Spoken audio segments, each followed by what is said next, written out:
welcome to the Narrowing Path, walking the spiritual walk. My name is Steve Van Einstein. Thank y'all for joining me today as we continue to go through and do these daily meditations from James Allen's Daily Reader.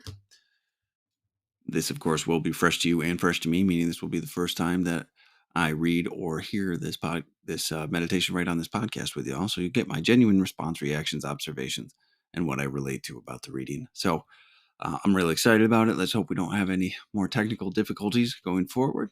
And um, we'll get on through today. So here we go. This is July 30th reading from James Allen's Daily Meditation. Where passion is, peace is not. Where peace is, passion is not.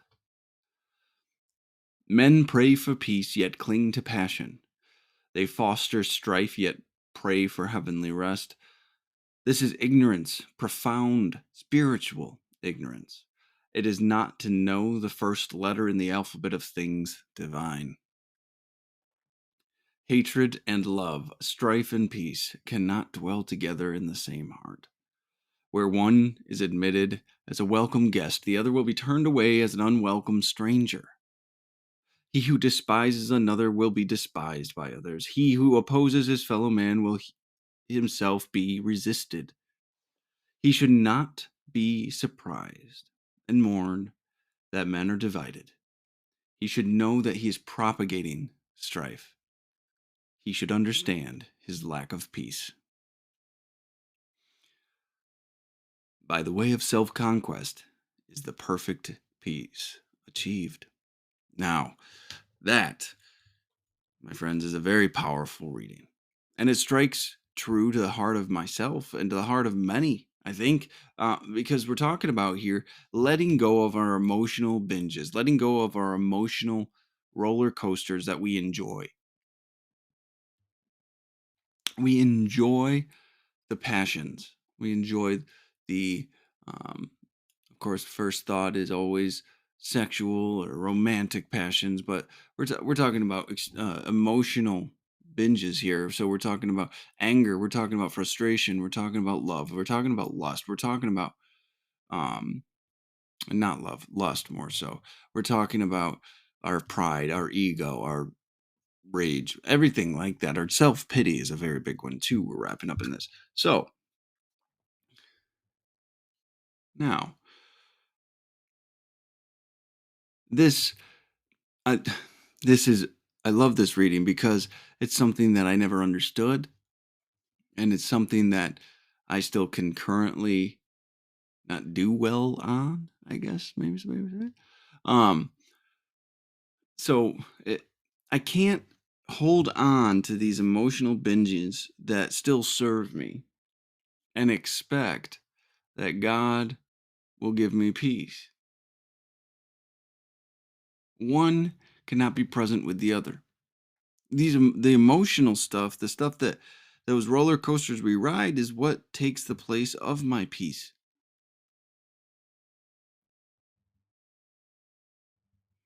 That's a hard pill to swallow. It makes you ask the question, how much do you care about peace? Because if you care about peace, right, you'll have to let those things go. And that's a scary place for me to be because they've served me, whether it's a really negative emotion or really positive or exciting and exhilarating emotion. It's I enjoy those highs and those lows, and I enjoy the distractions that come with them and the pleasures that come with them or the depravity that comes with them, to be fair. And this is a very strong reading for me. So let's go through it again line by line here. Where passion is, peace is not. Where peace is, passion is not. And that's what we were just saying is you can have one or the other. You can have this extreme emotional investment and this pull of ups and downs and back and forth. But you will not have peace. You'll end up miserable and resentful, wondering how to get stability in your life. Or you could have peace. where stability and consistency show up, and the emotions, they occur, but you don't ride them. You allow them to pass through you. You don't cling on, you don't grab on and dig in. It's a different mindset with them. This part is, I like how he doesn't really pull any punches with this next part here. Men pray for peace, yet cling to passion. They foster strife, yet pray for heavenly rest. So we're contradicting ourselves. We're asking the God of our understanding, the universe, source, nature, all of these things we call it. We're asking that for peace, but we're hanging on to these things that remove the peace from us. Right? We're choosing to still engage with it. We're choosing to still act in ways that would disturb our peace.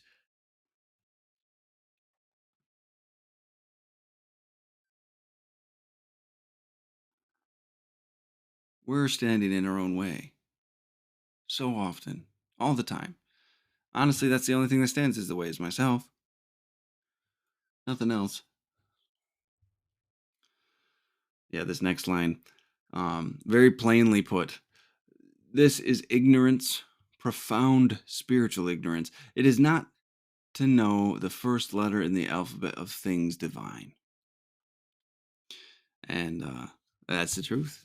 I can tell you when I um, was coming to these understandings, I didn't know the first letter in the alphabet of things divine. I had no idea. I thought I was the end all be all to my own little world, and everything that came into my world, I needed to serve me. Right. So when I knew nothing about spiritual principles. I knew nothing about spiritual disciplines. I knew nothing about a spiritual practice in service to a God of my understanding. It was all new to me.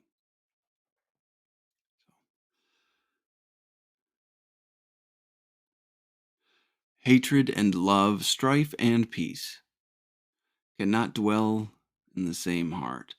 We can only hold, like, I mean, this is pretty straightforward and it's in a lot of things being said today. You can only hold one of these things in your heart at the time, right? So, hatred or love, which do you choose? You choose. Don't deceive yourself. You choose every single one of these. You choose hatred or you choose love. You choose strife or you choose peace.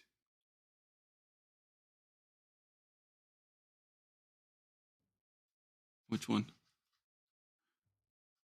It's in your hands. You have the power to make this decision. You got to be willing to. You have to accept that it is your choice. That's a hard thing because for me to accept that it's my choice meant I had to change my understanding of every single moment of my life up until that point because I thought I was always the victim of my circumstance, my emotions, right? When I found out I could choose them, it was a revelation. It was a moment of enlightenment, and it was also terror filled because I realized that I had never taken accountability for my own life before. So, and he says, this is what we're getting at here too, what you choose, right? Where one is admitted as a welcome guest, the other will be turned away as an unwelcome stranger. You can't have these. When one is occupying your soul, when one is sitting in your heart, the other cannot. The other cannot succumb in as well. They can exchange spaces, right? You can invite love in when you've mistakenly allowed hatred.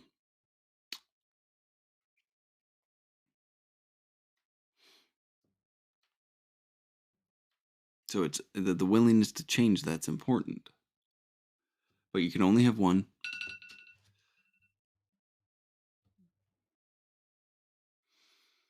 He who despises another.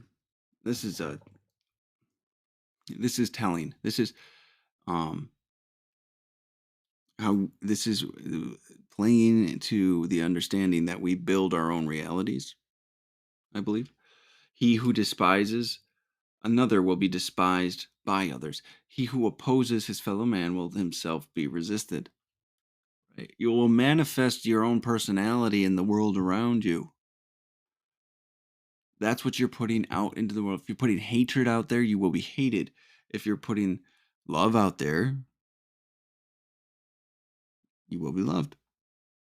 There will be more of it, right? You're contributing to something. You get to choose what you're contributing to. What a powerful place to be. He who despises another will be despised by others. He who opposes his fellow men will himself be resisted. We make our lives difficult because we are difficult. We have chosen to take that perspective and understanding to be difficult. So therefore, we make our lives even more difficult. It's not that large of a quandary at the end of the day. It's pretty self-evident if we were willing to be honest and take a look at things. There's a certain level of willingness and honesty that needs to go along with that. And this last three lines here. He should not be surprised and mourn that men are divided. Why do we act like we don't know how it's happened? We act like we don't know why brother is versus brother right now. Country versus country, nation versus nation. We contribute to it. We contribute to the divisiveness of this world. We shouldn't be surprised by it. He says right here, he should know that he is propagating strife. We are. We're propagating this divisive, angry perspective and thread running through the entire society right now.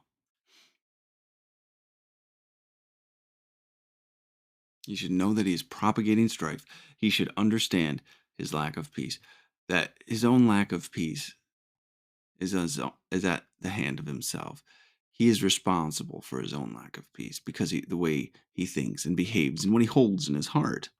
I was responsible. I had to take accountability and responsibility for my attitude, for my opinions, for my perspective, for my behavior, and for my intentions and my worldview.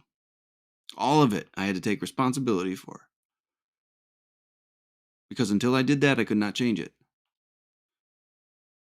So part of this, the first part to changing these things is we should understand that we are getting back what we contribute.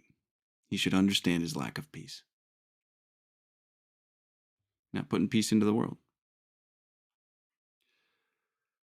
And then this ends with, by the way of self-conquest is the perfect peace achieved. So peace has to be chosen, and it has to be chosen over our own selfish and self-centered interests. So conquering our own selfishness and self-centeredness, our own ego and pride and sinful natures is the only way true peace can actually be achieved. So, all right. Well, that is July 30th. I'm excited to see what tomorrow brings us. It's been a beautiful roller coaster, and taking a wonderful ride along these meditations this month, and I hope you all have enjoyed July as much as I have. So I am looking forward to see how it ends, and we'll be back tomorrow. So until next time, thanks.